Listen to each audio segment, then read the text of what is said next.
it's really amazing after 8 centuries in today's society, Rumi is once again popular. It's really amused me and amazed me because Rumi is such an extremist. He's our tribe. Totally extremist. You cannot be a lover unless you're an extremist. A lover who is not an extremist is not at all a lover. If one wants to know love in its utmost intensity, one has to be an extremist. A moderate person cannot be a lover. A lukewarm person cannot be a lover. Only somebody who is boiling with passion, beyond all reason, only he can be a true lover. So especially I see in the United States, everybody is talking about Rumi for whatever reasons. It really amuses me and amazes me that in today's world, people are really talking about Rumi. And everything is about give and take and transaction, who is getting the best out of it. Talking about Rumi it's very beautiful that it's beginning to happen, such a thing. Because Rumi means no giving and taking, just throwing yourself into it and burning up with that passion.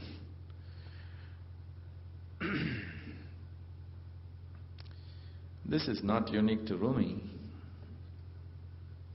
Anybody who's been a lover, whose love carried them beyond certain limitations, have always been like this. Otherwise, a lukewarm love is an insipid love. It's only a transaction for fulfilling each other's needs and desires, a game that is played. If one wants to use their emotion to reach their ultimate nature, it has to be an extremist kind of emotion. An ordinary emotion will not take people there. It's nice that in New Delhi there is a Rumi club. When I heard about it, I really liked the idea. Because thinking people who have agendas for their life cannot do Rumi. But it's nice that people are thinking about Rumi, at least considering and probably reading his poetry and exchanging, being touched by it in some way. Because an emotion like that is like fire which burns up. It is not going to deliver any benefits, it's just going to burn us up. But it is in burning up the limited that the possibility of the ultimate enters into our lives. Sadhguru, can you define love for us? Defining love?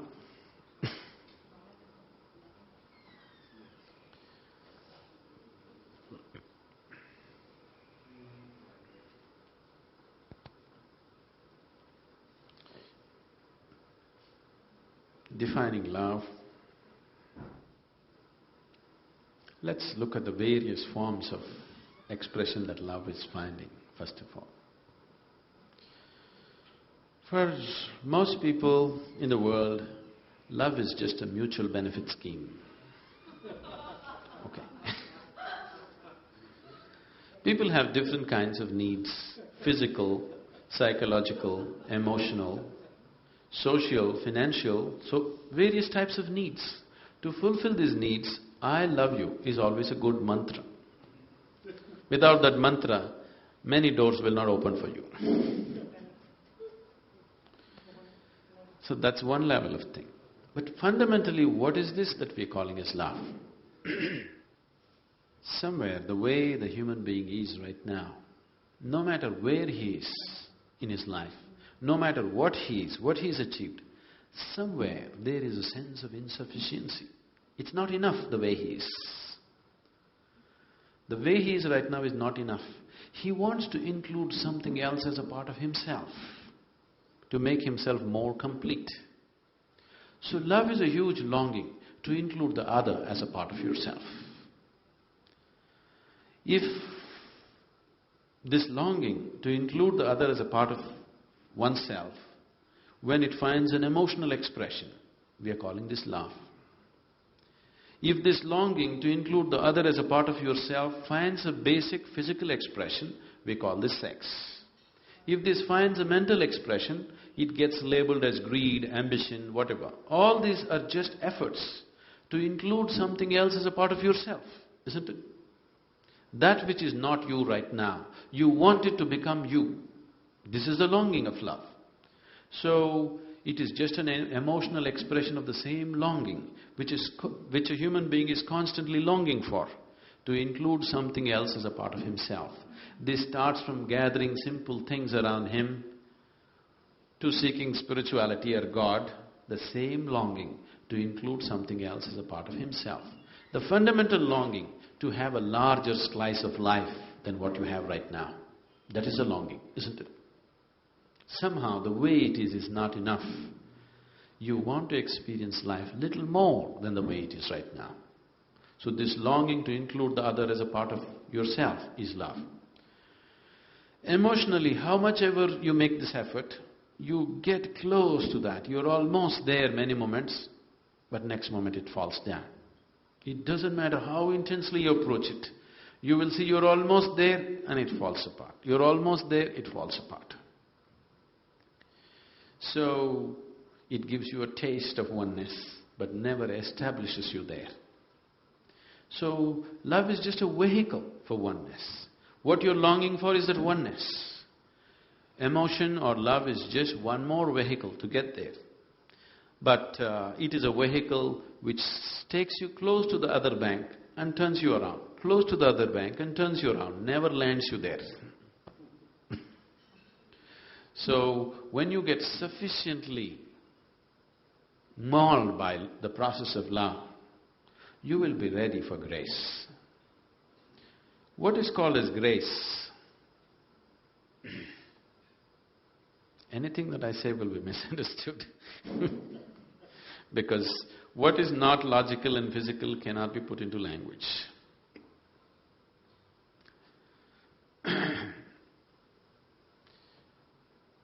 If we want to use an analogy, gravity is one aspect of life. We are sticking to the planet right now because of gravity, otherwise we would be floating all over the place. We have a body today only because of gravity. Otherwise we couldn't gather this body itself.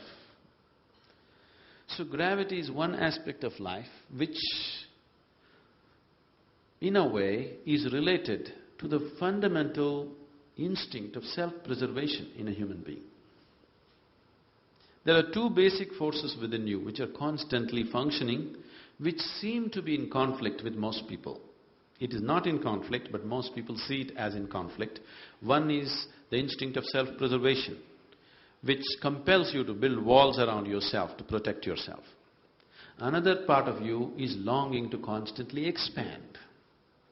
One is trying to build walls, another is trying to expand.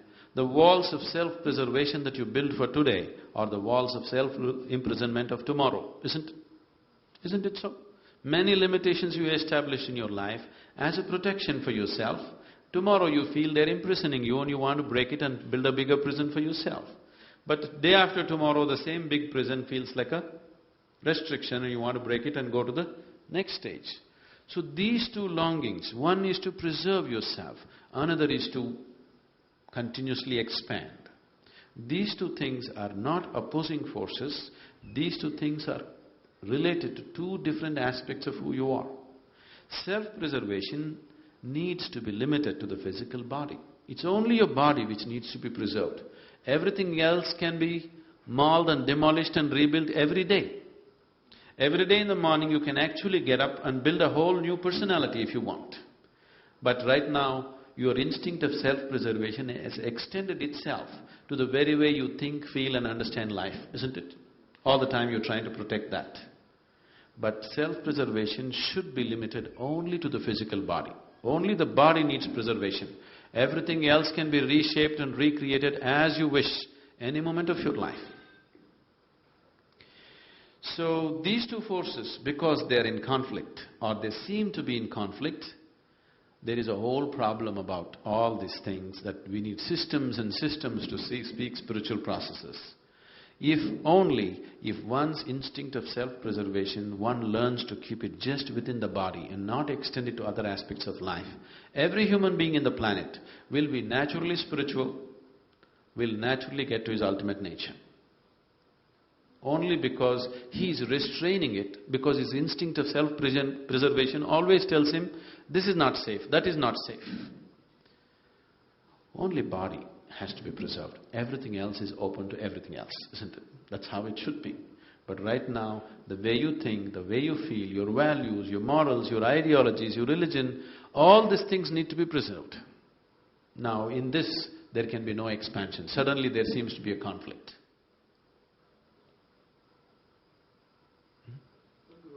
You were talking about love and grace. Can you elaborate that a bit more? So if we have to use an analogy, gravity and grace, let's put them as opposites. Gravity is trying to hold you down. Grace is something that is trying to lift you up.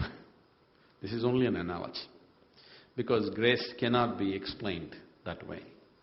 If you're released from the physical forces of existence, then grace bursts forth in your life. It is not that grace has to come, always in your calendars and pictures you saw grace is coming as a few rays of light and reaching a particular person. It is not so. As gravity is active, grace is constantly active. It is just that you have to make yourself available to it. With gravity you have no choice. Anyway you are available to it. But with grace, you have to make yourself receptive and available to the forces of grace.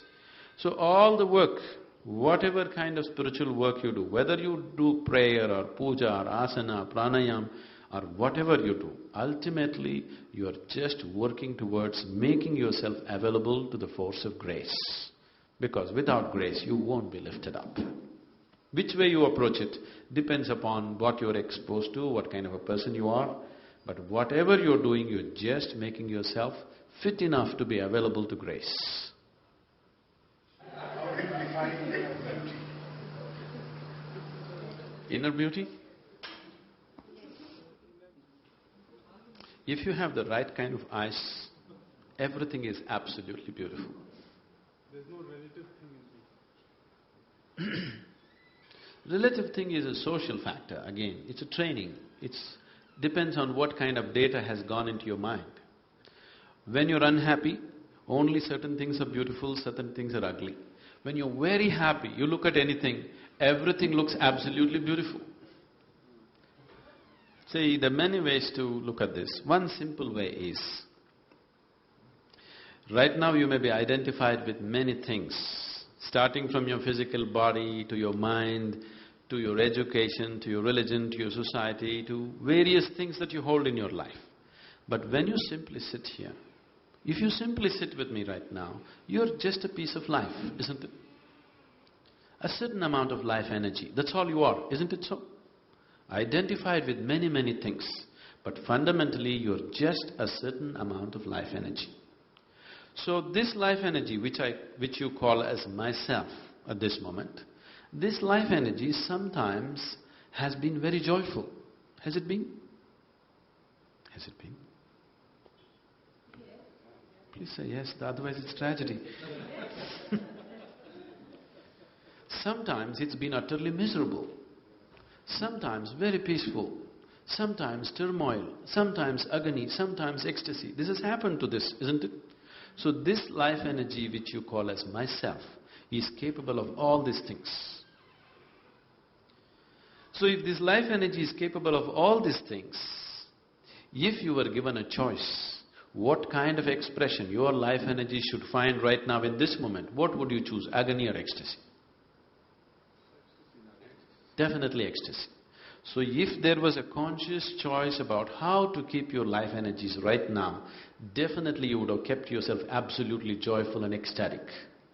Only because a large part of you is happening unconsciously, other things which you do not want are happening within you. What you do not want is happening in the world. You cannot stop it 100%. Only to some extent we manage these things. But within you, you are the only ingredient. In the world there are a million things. See, if we want to create a situation the way we want it, we need the cooperation of 100 people around us. All of them will never cooperate 100%. They will all play the game that way, isn't it? In any given situation. Even if you're just 2 people in the family, you cannot have the situation 100% the way you want it. Yes or no? This is the reality with the outside. But with the inside, you are the only reality. Nobody in the world happens your way. At least this one person must happen your way, isn't it? But right now even this person is not happening your way. That's why you're asking what is the way to joy. Your mind is not happening the way you want it. Your body is not happening the way you want it. Your emotion is not happening the way you want it. Nor your life energies are happening the way you want it. We need to do something about it, isn't it?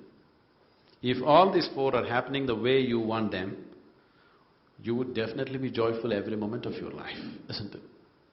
Irrespective of what's happening around you. So we need to explore the technology. Because it's a subjective technology. Because the ingredient is you, it's about you. Unless we create a certain atmosphere of commitment and focus to look beyond certain things that you're identified with right now, it will not be possible to explore this. The reason why the spiritual sciences, especially in this country, which was so rich in the mystical traditions, has become so ridiculous is people try to do it anywhere and everywhere without necessary committed atmospheres. So the whole, what we refer to as a spiritual process is just this, that in your experience you create a distance between you and your physical body, between you and your mind. These 2 accumulations, you learn to use them well, but you don't get identified with them. The moment you're not identified with these 2, you will not be identified with anything. You can play your game whichever way you want in the world, but you will not get entangled. The reason why people are afraid of involvement in life, always the so-called spirituality has been talking about detachment, detachment. Why are they talking about detachment? Because you're afraid of involvement. You think if you get involved, you'll get entangled. People have generally known only entanglement, not involvement. Without involvement, there's no life, isn't it? Can you experience anything without involvement? Can you really experience anything? Whether the food that you eat, or the people around you, or the life around you, or art, or music, or whatever in your life, can you experience it without involvement? No involvement, no experience, isn't it? Where there is no involvement, there's no possibility of any depth of experience in your life. But people have been always telling you detachment, because they're afraid of entanglement. Entanglement has come fundamentally because you're identified with these 2 accumulations which you call as body and mind. Because of that, wherever you put your hand, it sticks to you. Wherever you put your hand, it sticks to you. So people are telling, keep away. If you want to keep away from life, you just have to fall dead. It's very simple. Why stay alive? It's very interesting what you're saying, because what you're saying is that we've always heard detachment. That seems to be always the objective. And you're saying something very interesting, that unless you become involved, you're almost... No, it's not my statement. This is life, isn't it? Can you know life without involvement? From your experience of life, you tell me. Where there is no involvement, there is no possibility of life, isn't it? So if you want to stay away from life, why are you trying to be alive and stay away from life? Just fall dead, your objective is fulfilled. So this whole detachment nonsense came up because people are afraid of entanglement. And this possibility of entanglement has come because you're identified with something fundamental which is not you. Once you're identified with something that is not you, everything sticks to you. Wherever you put your hand, it gets stuck to you. So because of this experience, people are talking detachment. Fear of involvement has come. But if you avoid involvement, you'll avoid life itself. I don't think it's fear of involvement. I think it's more of, not wanting to be hurt. When you get yourself... That is the fear of involvement. No, not fear of involvement. You say you stay away from, you try and detach yourself, to the material world, or to even to love your own siblings or your wife or your children, that you don't do it with an expectation. when you get attached with an expectation, then there's bound to be hurt. The involvement is very necessary, I agree. But yet, it's not, detachment is for a specific purpose, to evolve to a higher state and get rid of the things which burden you in life. I look at more in that way. Yes, that is the understanding. That by being detached, you won't get hurt. So, when I say fear of involvement, it's just that. If you're involved, you could get hurt. If you're involved, you will not get hurt. If you're entangled, you get hurt. It's the entanglement which causes pain and suffering, not involvement. Because people cannot distinguish between involvement and entanglement. They don't know how to draw a line between what is involvement and what is entanglement. A simple, blatant solution seems to be detachment. But detachment is not a solution for life. It's a way of avoiding life, isn't it? So where do you draw the line between involvement and... I'm sorry? So where do you draw the line between involvement and entanglement? Yes. Now, I'm telling you, what is the basis of entanglement? The fundamentals of entanglement is, you're identified with things that you're not. The moment you're identified with something that you are not, entanglement is inevitable. Wherever you put your hand, it will stick to you. There is no other way.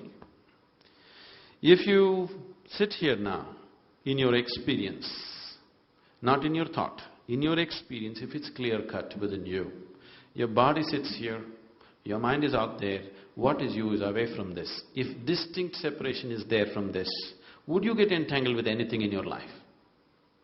Only because you're attached to this body, you're entangled with this body, you get entangled with every body. If you are not attached and entangled with this body, you will not be entangled with anybody. You can throw yourself into anybody's life with total involvement without the fear of entanglement. If anybody sits with me for 2 minutes, I'm absolutely involved with their life because there is no fear of entanglement.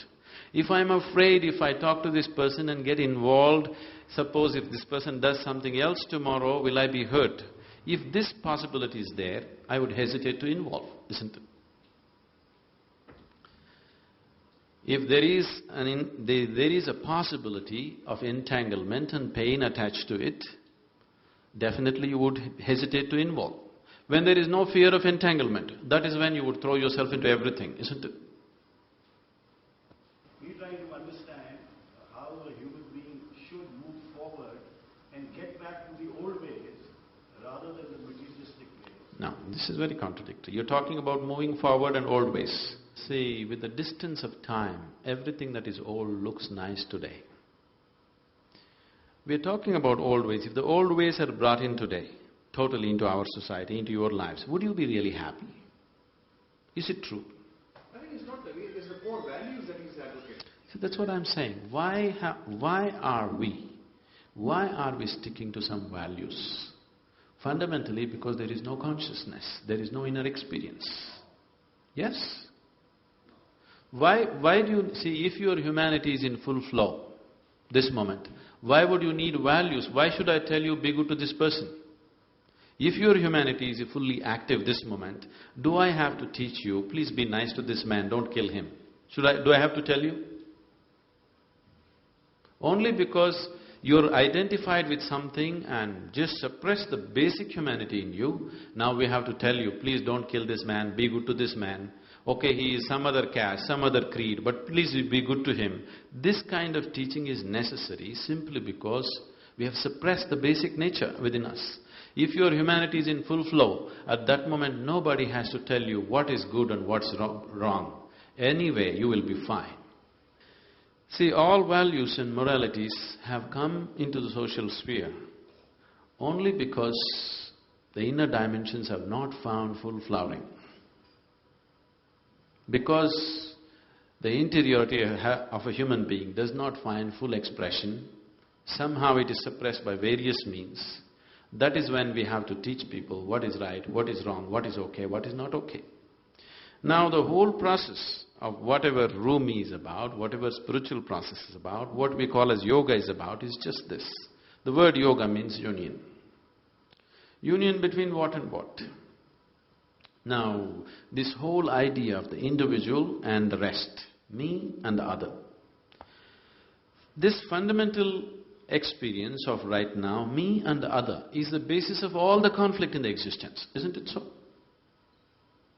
There is something called as me, there is something called as the other, which is the basis of all conflict. This me and the other can get extended to groups of people, communities, nations, and various types. But fundamentally, me and the other is the basis of conflict in the universe. Is it so? So what is me, what is not me right now? Right now, what are the things which you call as myself? Your thoughts, your emotions, your body, your ideas, your philosophies, this is what you call as me, isn't it? All these things you accumulated from outside, it's not you. If your experience of life transcended the limited accumulations that you have made in your life in the form of body, in the form of thought, in the form of emotion and ideologies and philosophies and values, then there is no such thing as me and you, and there would be no conflict. So the whole aspect of yoga or spiritual process or whatever Rumi is outpouring in a very passionate way is to bring about this experience that if you sit here, there is no such thing as you and me. It's all me or all you. For one moment right now, for one moment, if you experience all these people who are sitting here really as a part of yourself, after that, do I have to teach you morals and values? Be good to this person, don't harm this person, don't kill this person. Would it be necessary for you? Would it be necessary for you? No. Only because you have created a false sense of identity about yourself, now we have to teach values and values. At no time in the history of humanity, all the people have had the same values. Always, one person's values and the person sitting next, the values are different. Never in the history of humanity have all the people had the same values. Is it so? Is it so, Baba? No, that is fine. No, is it a reality that never in the history of humanity, even within a family of two people don't share exactly 100% the same values? Is it true? So if I stand by my values and you stand by your values, conflict is inevitable. This is the basis of conflict. As long as you don't start punching each other, you can dialogue. See, all this will help as long as the situation doesn't go into your corner. You can dialogue as long as it's not gone into your corner. When the situation gets really pushed into your corner and your values are really threatened, you will become violent. When what you believe in is threatened, you will become violent, isn't it so? What do we do to overcome that? That we will see. First I want you to see this. The basis of conflict in the world is your values. Because you have one kind of value, somebody has somebody… See, right now the conflict in the world is not between good and bad. One man's belief versus another man's belief. Isn't it so? So these are the values. The values are different and people are constantly fighting. So if you want to go beyond this, if you want to live here without values, then your consciousness has to flower, your humanity has to find full expression. If you begin to experience, even for a single moment in your life, if you start experiencing these people, how you experience the 10 fingers of your hand, after that I don't have to teach you any values or morality about anybody. That which you have known as yourself, with that you have no conflict, isn't it? The conflict is always with the other. How do you know whether you're a good human being or not?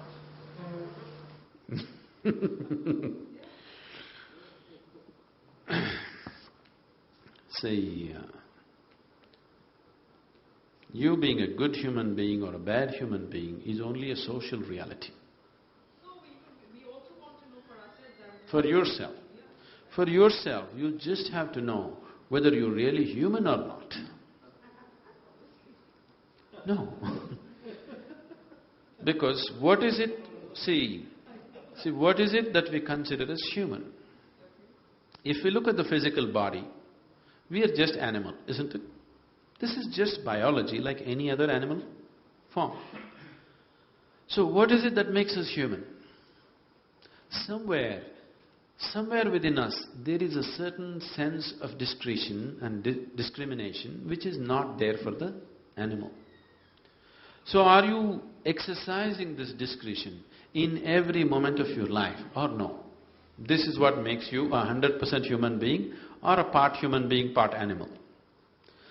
If you look at yourself right now, sometimes the outside situations decide what kind of person you are, isn't it? Someone outside of you, right now one person in front of you acts nasty, you will act nastier than him. No. Somebody, not necessarily, example, okay.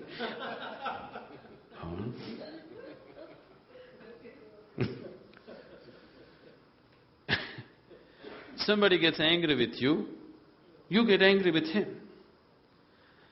Sometimes your chemistry takes over, sometimes your hormone takes over, something else takes over. So many forces are ruling you in a compulsive way. These moments, you are not really a human being. You are many things in human form. There are certain moments when you're very conscious, when you're fully aware of what you're doing. Only those moments you function truly as a human being. If you are fully aware and conscious of what you're doing at this moment, the way you function in this world and within yourself would be very, very different, isn't it? If you are very consciously creating every process of life within you, you would definitely make yourself into a very blissful and ecstatic being. Whenever you are in a state where you're very happy and joyful, you are a wonderful person for everybody around you, isn't it so? It's just that when they happen to meet you, when you're not so happy, that's when they see the other sides of you, isn't it? So those moments you're conscious, definitely you will not create any kind of unpleasantness within you. When you're not unpleasant within you, you are incapable of being unpleasant to somebody else. When some unpleasantness is happening within you, knowingly or unknowingly, with good intentions or bad intentions, you will rub this unpleasantness on other people. So good intentions and you thinking you are good is not sufficient to make life beautiful. You have to become a truly blissful being. Only then you will be pleasant to everything around you, not otherwise.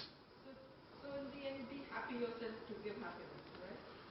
If you are joyful by your own nature, not because of what's happening around you, then if you really want to tag of a good human being, you can take it. But I would say, it's better you're a joyful human being, not a good human being.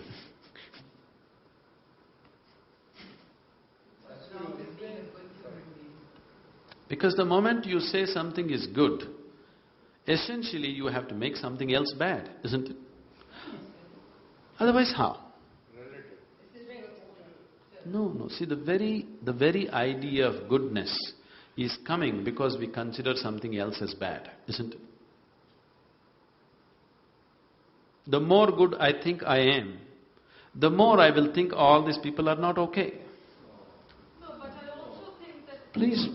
Please look at the fundamentals of goodness. How is it no? So that is relative word. It is very relative. See, someone who thinks he is very good in his mind, nobody in the world will be okay. If nobody in the world is okay, it's not a good question of goodness, it's a question of sickness. No, but if somebody thinks he's good, then he feels others are also good. See, right now, the idea of goodness, when you use the word good, it cannot exist without the opposite of bad. It cannot exist. It doesn't matter how much you try to play it up, how much makeup you apply in the bad and say we will accept the bad also. The idea of goodness has come from considering something else as bad. The more and more you get identified with what you call as goodness, the more and more you will resist what you call as bad. In this resistance, the moment you say, I am good, you have divided the world into two. The moment you divide the world into two, there is no question of inclusion. There is a certain exclusion, isn't it? There's an apple lying here and there's no other apple. I'm sorry? There's an apple lying here and there's no other apple around. And I said this apple is good because it is good. See, because you have seen rotten apples too. Okay? If you had never seen a rotten apple, you would just say it's an apple. You wouldn't say it's a good apple. I'm not saying that. See, only because there is a rotten apple which you consider as bad. A rotten apple is not a bad apple. A rotten apple is feeding other kinds of organisms, okay? What you call as a good apple tastes good in your mouth. Rotten apple is tasting very good for some other organism, that's why it is rotten. Somebody else, this apple only one human being eats, that apple 1,000,000 organisms are eating. So your idea of a bad apple is a rotten apple simply because somebody else is eating it, it's bad for you. It is not a bad apple. It is just being eaten by somebody else with whom you don't identify, who are microorganisms. What do you think of time? See, from where to where we jump in. Time is again a human creation. Yes, definitely. Otherwise, how do I tell you what time to come for dinner? If we all become timeless, how to invite you for dinner, tell me? We are all slaves to it. We don't have to be slaves to it. It's a device that we used for our convenience. See, if we don't divide this day into 24 hours, would you know when to come here for dinner? It's a convenience. Where is the question of enslavement? I come when I'm hungry, I come, even if it's here. So you may come when you're hungry, but there may be no dinner when you come. You may not feel hungry till 1 o'clock in the morning. That doesn't mean it's the dinner time here. I mean, you get See. too bound by Um, when time is See, any convenience that we create for yourself, time or money or a car or a technology that we created for our convenience, out of our unawareness, we get enslaved to it. There is nothing wrong with the device that we created. There's nothing wrong with the car. There's nothing wrong with the money. There's nothing wrong with the time. You got enslaved to it out of your unawareness. That's the problem, isn't it? Time is not the problem, money is not the problem, car is not the problem, any other technology is not the problem. You got enslaved to it, that is the problem. Enslavement happened because you're unaware. So your unawareness is the problem. So how to become aware? What is this awareness? Awareness is on many different levels. What you are aware of is all that exists for you. This must be understood. Right now you're sitting here, don't turn back and see. Right now there is a huge dinosaur standing behind you. You are not aware of it. Does it exist for you? No. So it doesn't matter, such a huge animal is standing there. You are not aware of it, so it doesn't exist for you. So only what you are aware of exists for you. Right now your awareness is limited to small aspect of your life. Whole aspect of spirituality means to become aware of everything that you are, so that before you go, you know life, you experience life in its totality. To live totally. To live and to live totally, that's spirituality. So that you know life in all dimensions. You don't go just knowing a little part of your life. You want to know all of it. So if you want to know all of it, how? If we have to use an analogy, let's say we turn down the voltage for the lights. Now let's say just one light is there, it just lights up only that much. Only that much we see. If you turn up the voltage, suddenly you're able to see much more because the light has spread. So awareness is just like this. Right now your energies, your body, your emotion, your mind, everything is functioning at a certain limited voltage. You crank up the voltage. Suddenly you start seeing so many things which are not in your experience till that moment. So in a way, to put it very simply, to put it technically, you need to turn up your voltage. The voltage, the life voltage within you. Today she was saying, she doesn't want to sleep because she wants to live. If you don't want to sleep, I don't want to sleep will not take away sleep. You turn up your voltage. Suddenly, no sleep.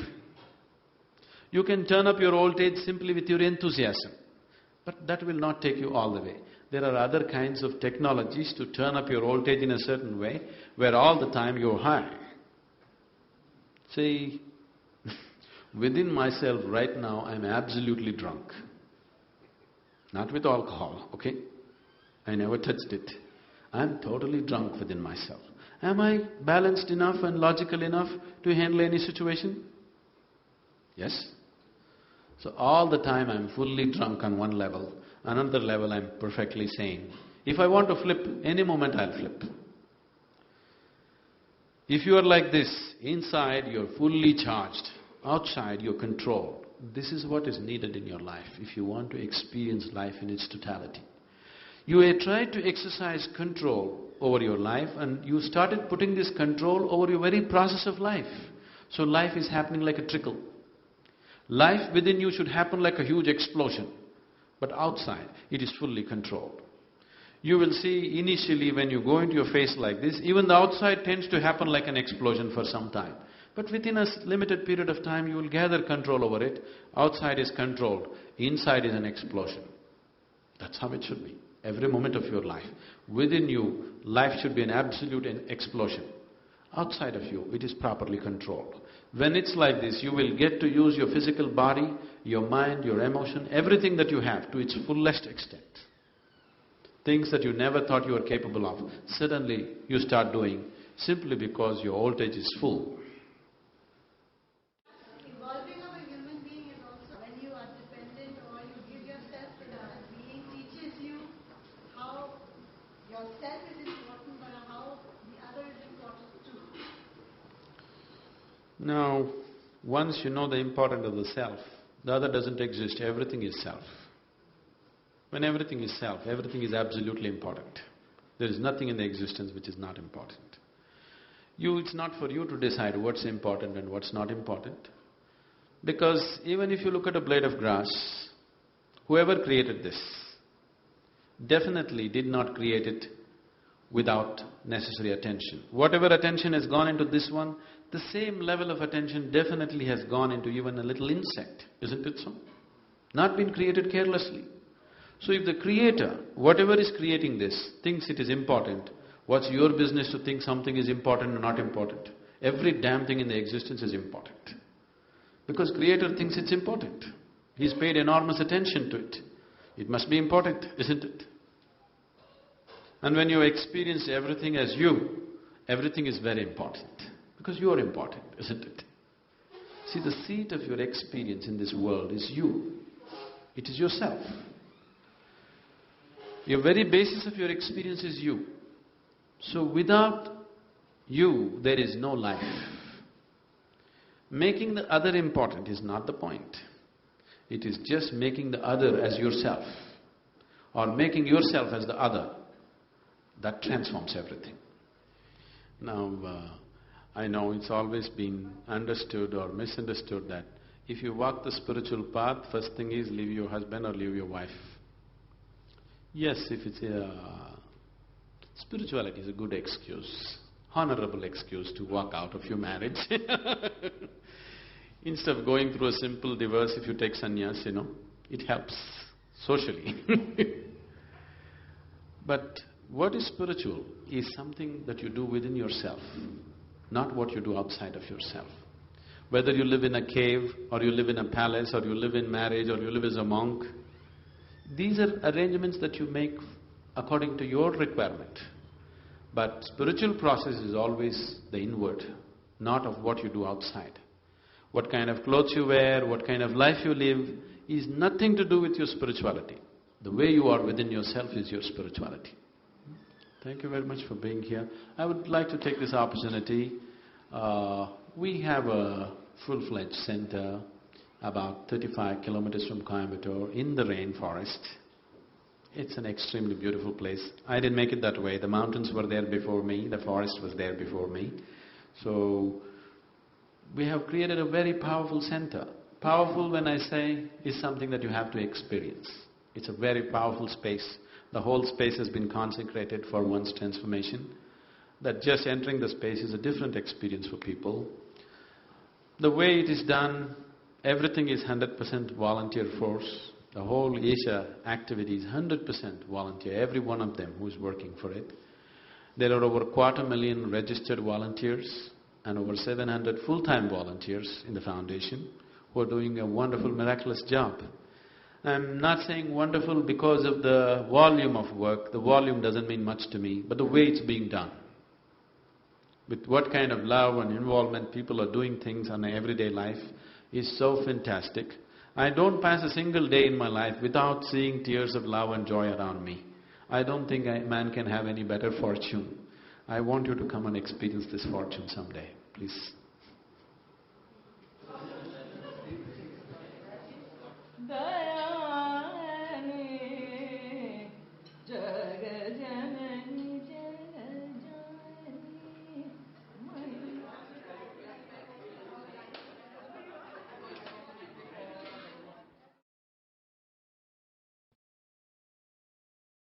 You are my perfect mirror, you show me what I'm not. In the endless pit of what once was me, lay